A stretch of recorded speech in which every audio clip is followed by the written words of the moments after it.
Revelações sobre as tentativas de desenvolver uma nova arma de guerra. Uma tecnologia capaz de controlar o clima e produzir desastres naturais. Mas será que o ser humano seria capaz de comandar as forças da natureza? Mito ou verdade? Ciência ou teoria da conspiração? Raios,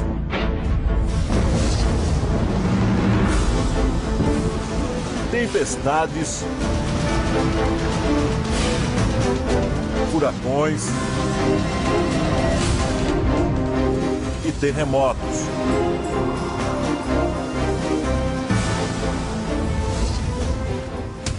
Como seria se um exército ou um grupo terrorista pudesse usar tudo isso contra o inimigo?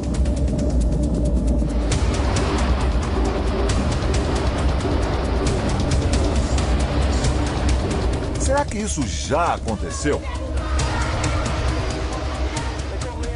Desastres como esses que acabamos de mostrar sempre tiveram uma única explicação: a força incontrolável da natureza.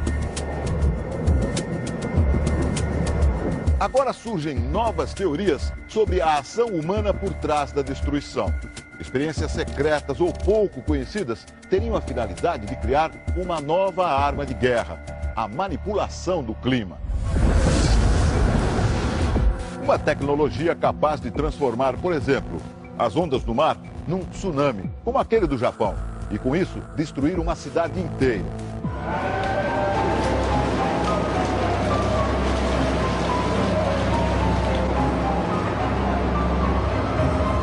O ser humano quer sempre saber mais, conhecer e controlar a natureza.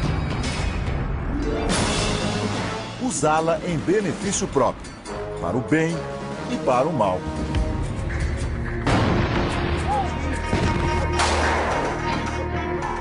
Por que não transformar em armas os desastres naturais?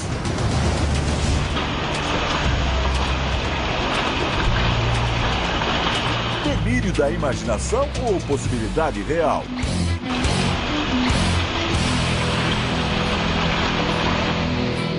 Quem poderia prever a dimensão de um ataque como o de 11 de setembro? E hoje, 10 anos depois, quem pode garantir que o homem não vai produzir uma nova arma? Uma arma climática?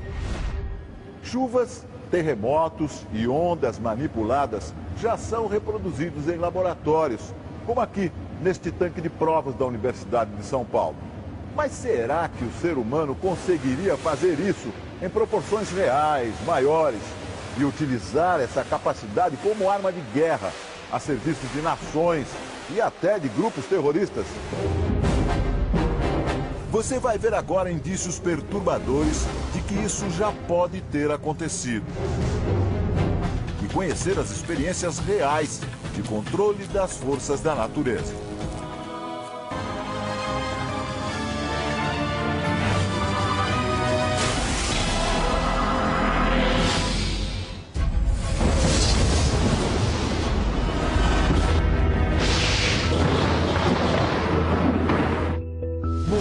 Do Novo México, Estados Unidos.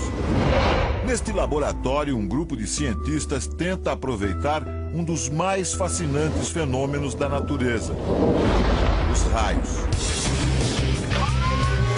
A ideia é interceptar e direcionar o raio. Os cientistas lançam rumo às nuvens de tempestade um foguete com um cabo fixado ao Sol. Veja o momento exato em que o raio atinge o foguete. Milhões de volts passam pelo cabo e vão direto para o chão. Neste outro laboratório, Greg Lay tenta produzir raios de forma controlada. Ele estuda os efeitos dos raios em aviões, casas e carros para torná-los mais seguros durante as tempestades. O cientista aciona a máquina e um raio se forma aos poucos. A experiência é apenas uma amostra do que acontece ao ar livre. Agora imagine um campo de batalha onde o alvo é um tanque inimigo.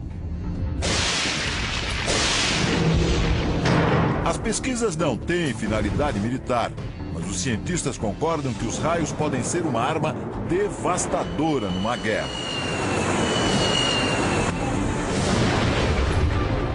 Eles podem percorrer uma distância de mais de 7 quilômetros e atingir o alvo com uma temperatura de 27.000 graus centígrados.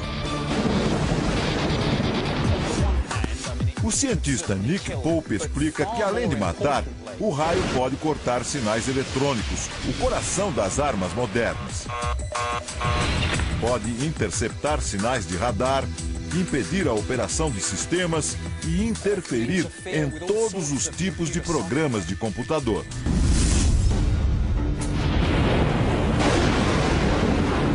Mas será que o mundo alguma vez já foi atacado por uma arma construída a partir de uma força da natureza? Julho de 1976.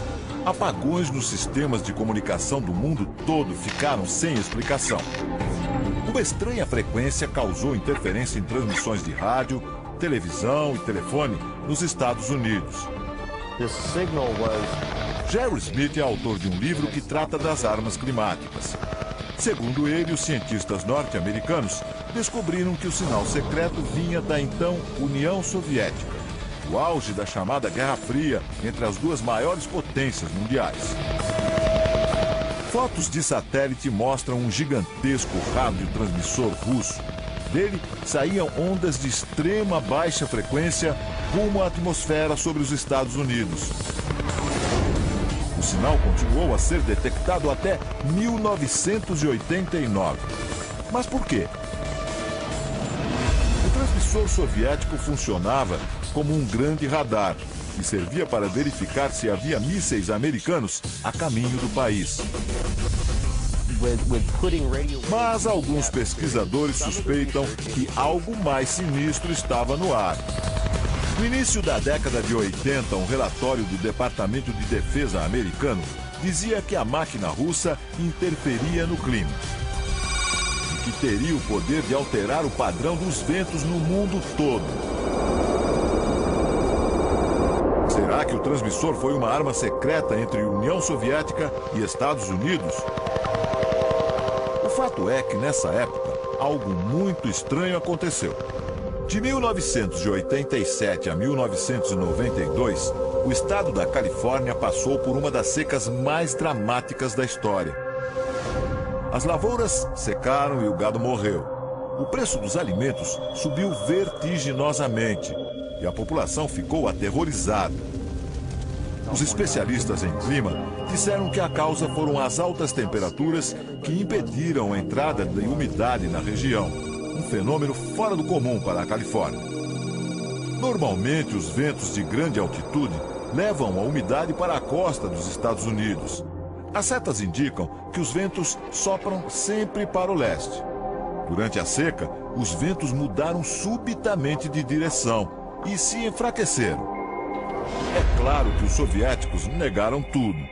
Este professor de táticas militares diz que negar faz parte do jogo. Afinal, nenhum governo se sentiria confortável em admitir que deu início a uma guerra climática. Coincidência ou não, em 92 os Estados Unidos começaram a construir este enorme complexo de antenas no Alasca, como parte do projeto conhecido como HAARP. A sigla em inglês quer dizer Programa de Investigação de Aurora Ativa de Alta Frequência. Um nome sofisticado para um projeto que começou na Força Aérea e na Marinha Americanas. O complexo reúne 180 antenas de 22 metros de altura. Juntas, elas podem apontar para qualquer alvo no céu e emitir milhões de watts de baixíssima frequência, formando uma trilha na atmosfera. Este militar americano diz que o projeto HAARP é usado apenas para fins de defesa. Mas uma outra teoria apareceu. A intensa energia jogada no céu pelo HAARP poderia ser um dos fatores do aquecimento global e das mudanças climáticas.